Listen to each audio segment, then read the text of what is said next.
What if I told you that everything you knew about fatherhood, especially in the first 6 months, was wrong? Are you ready to redefine what it means to be a father? In today's video, we're going to explore the hidden benefits that are available to you through the unique challenges that present in the first 6 months of fatherhood. There is a whole spiritual awakening awaiting for you at this time. Let's find out how to access those blessings. Hey guys, welcome back to the channel. I'm Amrit Sandhu, here to help you live a life you love. I've interviewed over 300 guests on the Inspired Evolution podcast, over 250 one-on-one coaching clients. I've traveled all over the world, delivered trainings in multiple languages. I've trained and taught on every single continent there is except Antarctica. And one of the favorite people that I interviewed on the Inspired Evolution is Dr. SHAI. She talks a lot about conscious parenting. Today I'm here with an inspired insight on conscious parenting. Nobody could have told me in the first 6 months how challenging fatherhood was going to be. You hear it all the time. You're never ready. Actually, before even getting into being a parent, I remember speaking to my friend. I was like, I don't think I'm ready. And her famous words, you're never ready, right? And it's so true. You never are. But then the day comes and you help your wife through labor. Most of us will be there. We're new age men, right? And she goes through this epic transformation. It's literally a rite of passage.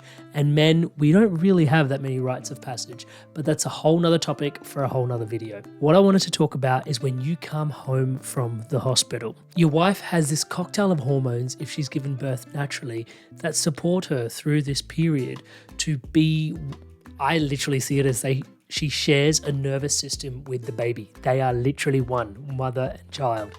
And here you are as the father, trying to do the best you can to be there for your family. However, you run into a significant roadblock. For those that have been sleep deprived as fathers, I'm speaking to you. I remember intimately the first 6 months, my baby did not sleep. To the point where you meet some parents and they're like, my baby slept 12 hours every night since the day we left the hospital. And you look at them and you go, don't tell me that.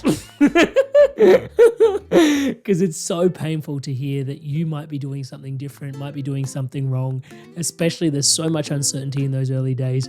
If you're a type A personality, you're trying to do things the right way. It takes you a while to realize there is no right way with parenting. There is just a way, go with the flow. Nothing you are doing is right, nothing you are doing is wrong. It's your child, it's completely subjective, all the best. Do what you can. But one of the key pieces I wish someone had told me is the piece of wisdom I'd like to share with you here today. Now, this was a profound revelation for me, but I found that I was extremely sleep deprived. As my sleep deprivation started to bank up over the nights, my son was probably sleeping consistently, like we would get a 1 hour nap and then he would wake up. We'd have to feed him. Again, down for an hour, 45 minutes. We were waking up about 4 to 6 times a night on a good night, 6 to 8 times a night on a really horrible night. As that continued to bank up, that sleep deprivation, what was happening was our sleep debt was accruing. And one of the things that you'll come to realize, especially as a life coach, is that sleep is a fundamental tenet to your health. It's not even a pillar of health. It is the foundation slab on which your health is built. And so you keep accruing this sleep debt. You're losing sleep again and again, getting more and more tired over not just a couple of nights, but weeks and weeks on end for months, right? For the first 6 months, fathers, I see you. I know how hard you're doing it. I've been there with you. And this is not just exclusively for fathers. This video can be supportive for women as well. I know I can relate with you, so this is why I'm sharing this. As your sleep debt accrues, it's almost like your resilience in equal and relative proportions is just coming down to the point where your resilience is just chipped away and eroded to what feels like next to nothing. And what that manifests as, and this is what it manifested as for me, was someone would ask me a very simple question and I was short, I was sharp, I was agitated, I was irritable. At times I would get angry at the drop of a hat. And this was not the father that I wanted to be. It was not the father that I promised to show up as. It was not the father that was on an inspired evolution. So what do I wish someone would have told me at that time? The process of eroding resilience and the sleep deprivation debt is actually a profound opportunity. In that time, what's happening is as your resilience comes down, when you're reacting in ways that you don't wish you were, normally you have no sleep debt and you've got a healthy amount of resilience, your shadows, and if you don't understand what shadows are, it's the dark aspects of yourself, the part where there's inner child healing left to do. It might be your sadness, your anger, your guilt, your shame. There's a whole bunch of stuff that you're potentially not the proudest of, and it lives behind this wall, which usually your resilience provides a really good buffer against. And you can interface with the world with your light, right? In the light, and you actually just interact really positively with the world. But when your resilience comes down, it's almost like your shadows have no boundary, and all of a sudden they can just jump over, and your shadows just jump straight over this wall which used to exist, which was called resilience. And now that you don't have as much resilience because you are so tired and so wired, you start reacting out of this really shadow-driven place. And the triggers, which normally are buffered by your resilience, are now just being activated, and your stuff is just flying across. And this is the stuff that you're not the most proud to be identifying with. And it's a real easy time for you to be super hard on yourself. It's a real easy time to reach for vices. Some of those vices could look simple on the outside and look positive, but they could potentially be dangerous. Overworking is one of them. Spending more time at the pub with your mates is another one. Spending time away from your family at this really precious time is this clear sign that you are disengaged in a time potentially where your family needs you the most. And so if you found yourself acting out in ways, especially in those first 6 months, just know you're not alone. It's totally normal. Your resilience has been whittled away, the sleep debt has accrued. And the best news about all of this actually is that you are not your shadows, right? Your shadows exist, but your wall of resilience will come back over time. You will finally sleep again. I promise you it will happen.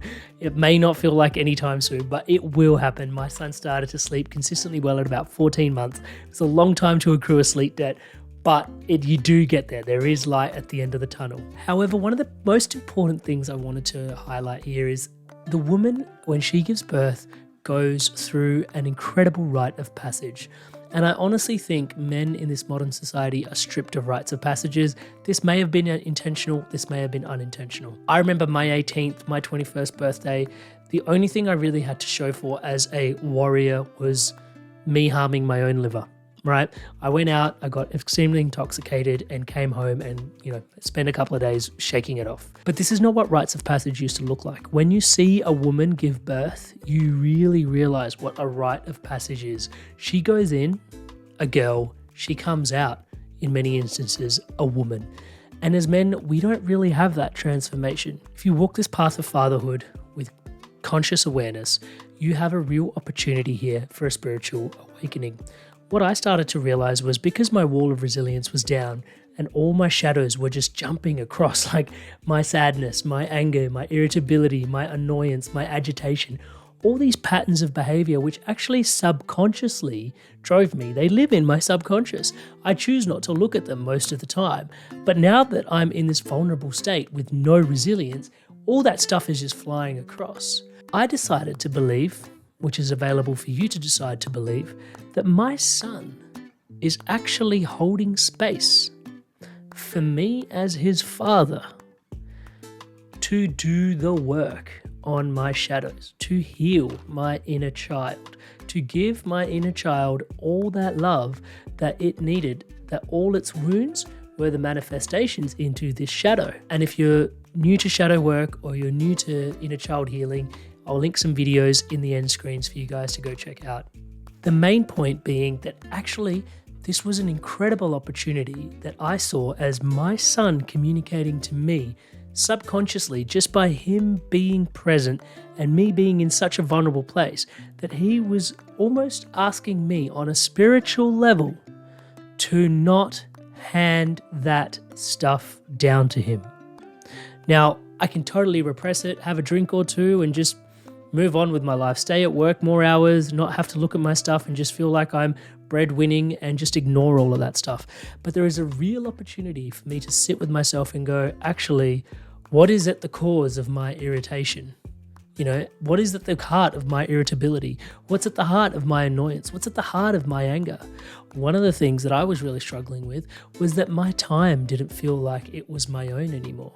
And where did that come from? It came from having a childhood where I felt like my parents didn't have time for me, and there was a wound there. And so as an adult, when I was feeling like I didn't have enough time for myself, I felt triggered, I felt irritable, I felt annoyed.